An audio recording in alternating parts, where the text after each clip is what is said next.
Bonjour Augustin Baudouin, Bonjour. Vous êtes militant à Solidaires étudiants, vous êtes vous aussi à l'université Paul Valéry comme Charline, vous étudiez la littérature italienne. Même question, vous auriez 16 ans aujourd'hui, on vous dit Augustin tu pars faire le service national, vous signez ou pas? Absolument pas. En fait, pour moi, ce service national universel, c'est au mieux une simulation de mixité sociale et ça prétend résoudre ce problème d'inégalité, de méconnaissance de l'autre en 15 jours d'enfermement obligatoire dans un internat, alors qu'en 15 ans, l'école ne parvient déjà pas à le faire.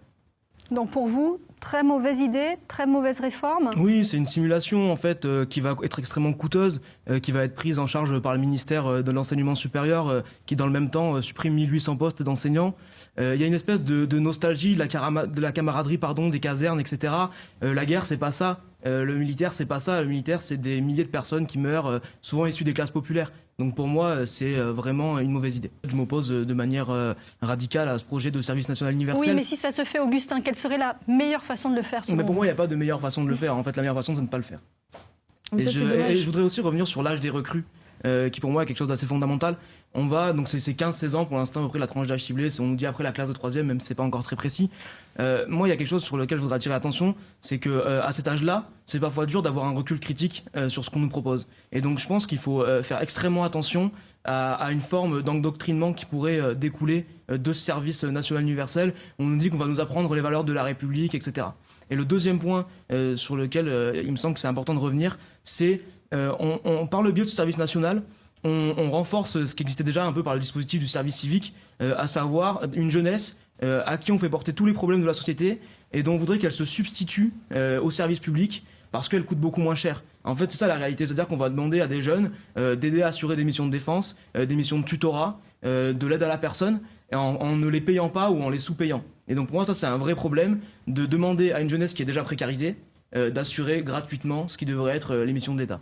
C'est le but, Charline, d'utiliser évidemment pas la du main-d'œuvre tout. pas chère? Je pense que c'est l'engagement dans des associations, c'est un apport énorme pour les jeunes. Ça permet de former. Moi, j'ai fait un service civique et ça m'a permis énormément de choses, d'apprendre beaucoup, de me préparer aussi à la vie active. Et donc ça, c'est important.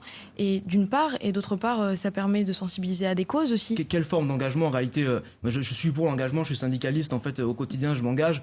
Mais en fait, il y a d'un côté un engagement qui est stigmatisé, qui est l'engagement politique. Et d'un autre côté, on essaye d'instaurer un espèce d'engagement obligatoire, d'engagement forcé, qui pour moi n'a aucun sens. En fait, l'engagement n'a de sens que s'il est volontaire. Et donc effectivement, il y a une deuxième phase optionnelle, mais il y a une première phase où dans la deuxième période de 15 jours, on va demander un petit peu aussi cet engagement forcé.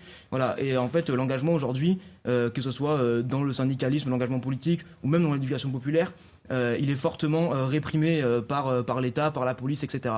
Donc pour moi, il y a une hypocrisie, encore une fois, où on voudrait mettre la jeunesse au pas, au sens propre comme au sens figuré, en lui imposant un référentiel de valeurs et un certain type d'engagement plutôt qu'un autre.